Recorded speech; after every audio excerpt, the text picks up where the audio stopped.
知道我係黑夜。其實睇個封面只會知道係眼力大考驗嘅啫，不過唔緊要。唔知你哋睇唔睇到入面收埋咗啲乜嘢好特別嘅嘢咧？你要慢慢睇啦，可能有啲人30分鐘內都睇唔到嘅。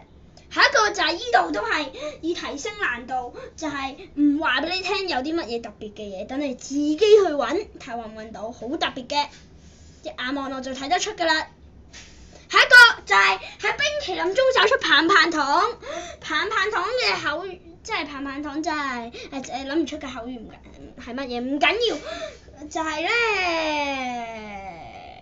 你哋都係要揾出棒棒糖啦。總之就係要喺啲冰淇淋堆入面揾出棒棒糖，唔會話俾你聽答案係乜嘢。下一個，如果你睇到老虎就證明你近視咯。其實咧，我第一眼咧係好似睇到貓頭鷹。應該唔會睇到老虎嘅，除非你近視啦嚇。好，最後一個就係有99.9係我加嘅，得99% 嘅人睇到5位數喎，唔知你哋睇到幾多位數咧？我咧就唔話俾你哋聽，我睇到幾多位數，你哋估下我睇到幾多位數，你哋可以喺留言區度講。好啦，拜拜，或者你哋可以估下有冇近視。咁好啦，拜拜。我係黑夜，記得幫我按下訂閱同喜歡啦，多謝各位。